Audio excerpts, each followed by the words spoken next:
Welcome back. Now, we're getting into, of course, the time of year where you have a lot of extra boxes, trash laying around. I got a lot of moving boxes personally. Well, Keep Toledo and Lucas County Beautiful wants to make sure that you are getting right trash in the right bins and recyclables. We have Adam Cassi here. He's the director, talking about specifically recycling initiatives right now that you guys are going on with. Adam, thank you for joining me. Hey, thank you for having me. So tell me a little bit about, because recycling, some folks think it's not real. It's a hoax. It's just something we say to ourselves to make ourselves think that we're saving the world, but it very much is important. Yeah, absolutely. There's this rumor out there that it doesn't work. There's this rumor out there that if one thing goes in there that doesn't belong, then the whole truck goes to the landfill. That's what I've heard. It's just a rumor, not true. It takes a really bad block of people for that whole dumpster or that whole bin to go to the landfill. Don't be that neighborhood. Right. Don't be that neighborhood.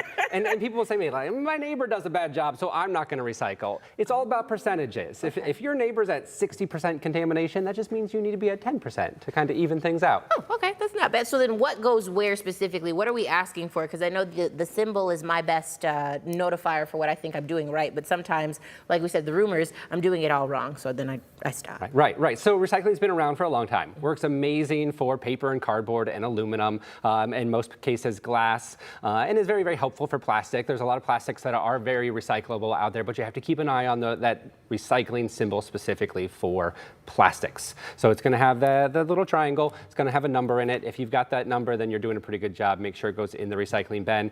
We want our recyclables rinsed out and as dry as we can get them. Some people will tell me, I don't want to recycle my spaghetti sauce jars and my peanut butter jars because they're too hard. Rinse them out a few times. Peanut butter, leave it overnight, with some water in it. It rinses out pretty good. It doesn't have to be pristine. A little bit of smudged peanut butter, some crusted spaghetti sauce. We can handle that. If you've got 3 inches of spaghetti sauce, that's a whole different issue. Okay. That's contamination. Rinse them out. If it's got a cap or a lid, put the cap or lid back on. Now, when it comes to, let's say, pumpkins, because of course we're in the Halloween season for, like I said, I'm moving boxes, but we said moving boxes were good, so we're okay on that. But like fruits, veggies, things of that nature that, we set out for the season to decoration, eventually I want to get rid of that. Do I throw that in the bin as well? Nope, absolutely not. Pumpkins, yard waste, not recyclable. They're compostable. Yes. And it is something we see in the recycling a lot. We see a lot of sticks in there. I know that paper's made out of wood. Yes. That does not mean that sticks and grass and leaves are recyclable. No. Don't put them in there. For pumpkins specifically, we do at Keep Toledo, Lucas County Beautiful, put out roll-off dumpsters. We'll have one in Toledo, one in Sylvania, one in Maumee, and we collect pumpkins and gourds in them. Last year, we got 60,000 pounds of pumpkins. Wow. Pumpkin is like the only thing that's grown for no reason whatsoever. It sits on your porch for a couple weeks as decoration, and then people throw them away. Instead of that 60,000 pounds going to the landfill, let's get that composted instead, back out to people's fields and to nurseries and gardens. So we want to get those composted. What else do we do in terms of so candy wrapping paper, is that recyclable? So my Snickers, my Twix, my Kit Kats. Sure.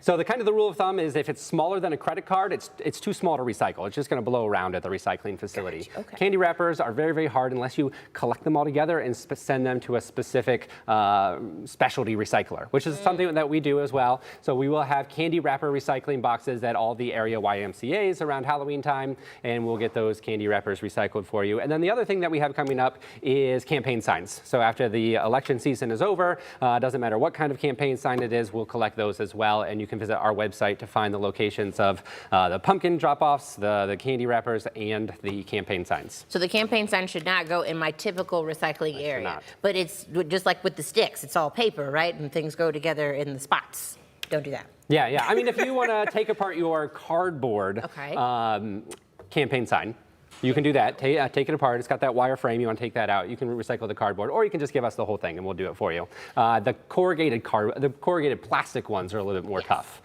So those ones, don't put them in your regular recycling. Send them to us. Now, I feel like I said it, and of course we insinuate, but why is it important to recycle? Because again, I mean, we're saving the world in a different way, right? Like I stopped using a bunch of water. I don't let the sink run too much. Absolutely. But yeah. Recycling is still important. I mean, we teach reduce, reuse, recycle in that order. You probably learned it in 4th grade. Yes. So reducing and reusing is important, but if we can recycle as well, that's kind of the last step. And it is important. It saves space in our landfill. We don't want to fill our landfill up. It saves resources, it saves energy. Making a new plastic water bottle creates a lot of pollution, uses a lot of energy. Taking an old plastic water bottle and recycling it uses less energy, less resources. It keeps resources local as well. We don't have to rely on oil from another country to make new plastic if we're recycling it locally. So it does have lots of benefits for monetary reasons and the city budget, as well as, yeah, it is the right thing to do. So I am saving the world. You are. Now, there was actually a study done recently that says people who are very concerned about the environment, the people who should be doing the right thing, put a lot of things in the recycling bin that don't belong there. Oops. In the biz, we call that wish cycling. They wish it's recyclable. You cannot recycle a plastic coat hanger or a 5-gallon bucket or a kid's toy that's plastic. I know it's plastic. I wish it was recyclable too, but we see a lot of those things being thrown in there that are contamination. So make sure if it doesn't have that recycling symbol, donate it first if it's something that can be donated, but if not, it goes in the garbage. And the one thing that we have the most conversations about in my job is plastic bags. You put all of your recyclables in this plastic bag and tie it up with a fancy little bow and throw it in the garbage. Don't do that. The recycling facility is very automated, and we can't sort those things if they're trapped in a bag. So keep them loose. Keep them loose. If they're in a bag, they're probably going to the landfill. Ah, crap. Okay, well, thank you so much. Now we know the rules, and of course, again, it's all on their website.